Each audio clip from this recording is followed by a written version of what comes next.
Bienvenue à tous. Aujourd'hui, plongeons dans l'un des conflits les plus complexes du Caucase, celui entre l'Arménie et l'Azerbaïdjan. Un affrontement qui mêle histoire, géopolitique, enjeux énergétiques et rivalité régionale. Ce conflit, longtemps considéré comme gelé, a connu des résurgences violentes, notamment autour du Haut-Karabakh, une enclave disputée qui a été le théâtre de plusieurs guerres.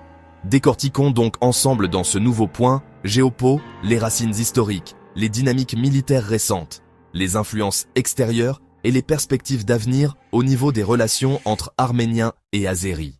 Une histoire commune et des tensions anciennes.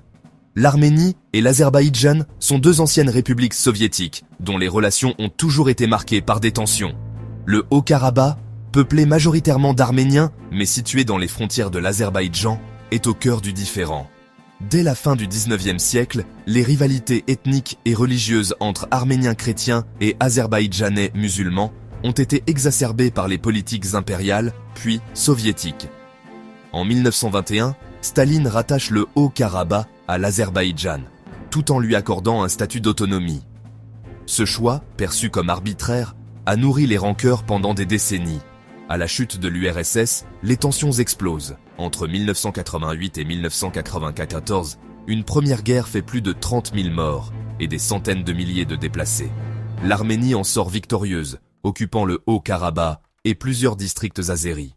La guerre des 44 jours. En 2020, l'Azerbaïdjan, soutenu par la Turquie, lance une offensive éclair pour reprendre ses territoires perdus. Cette guerre, surnommée la guerre des 44 jours, marque un tournant. Pour la première fois, les drones jouent un rôle décisif. Les Bayraktar TB2 turcs et les munitions rôdeuses Arop de facture israélienne permettent à Bakou de neutraliser les défenses arméniennes avec une efficacité redoutable. L'Arménie, mal préparée et isolée diplomatiquement, subit une lourde défaite. En 2023, l'Azerbaïdjan impose un blocus au Haut-Karabakh, puis lance une nouvelle offensive en septembre. En moins de 24 heures, les forces arméniennes capitulent. En janvier 2024, la République autoproclamée du Haut-Karabakh est officiellement dissoute. Près de 100 000 Arméniens fuient vers Erevan, la capitale de l'Arménie. Le conflit prend fin, mais laisse derrière lui un traumatisme profond. Les enseignements de cette guerre et le jeu d'influence qui en découle. Ces tensions qui persistent entre l'Arménie et l'Azerbaïdjan sont intéressantes à étudier pour plusieurs raisons. Premièrement, comme dit précédemment, la stratégie de l'Azerbaïdjan de recourir massivement aux drones, notamment à des drones suicides, qui seront ensuite plus massivement utilisés en Ukraine à partir de février 2022, est une nouveauté militaire. Combinée à un effort de réarmement important des forces azéries ces dernières décennies, qui leur a permis d'acquérir des vecteurs modernes, comme des T-90 russes, l'usage des drones s'est révélé décisif, annihilant les défenses aériennes et les chars d'Erevan avant que ceux-ci puissent réagir.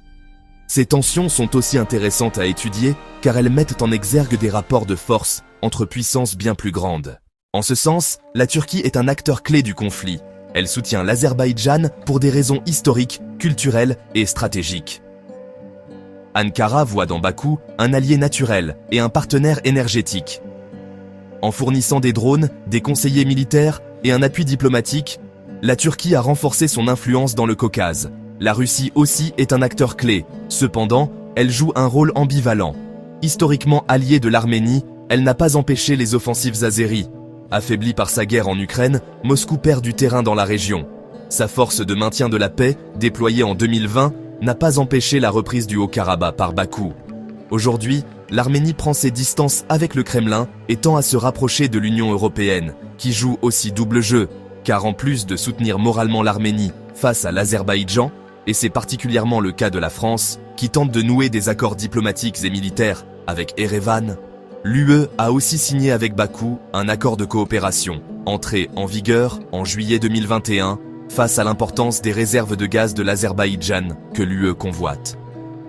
C'est d'ailleurs ses intérêts économiques et la volonté de contrer l'influence russe qui poussera l'UE à faire pression sur l'Arménie afin de signer un traité de paix. En effet, depuis 2024, des signes d'apaisement émergent. L'Arménie et l'Azerbaïdjan ont amorcé des négociations pour un traité de paix. Erevan a reconnu la souveraineté de Bakou sur le Haut-Karabakh, tandis que Bakou a libéré plusieurs prisonniers arméniens. Des discussions sont en cours sur la délimitation des frontières et l'ouverture de corridors de transport. En plus de l'Union européenne, la Turquie et la Russie, bien que rivales, encouragent cette normalisation pour stabiliser la région. Toutefois, les blessures sont profondes et la méfiance reste forte. La paix dépendra de la capacité des deux États à dépasser les récits nationalistes et à garantir les droits des minorités. Pour conclure, le conflit entre l'Arménie et l'Azerbaïdjan est un concentré de géopolitique. Il mêle histoire, technologie militaire, rivalité régionale et aspiration nationale.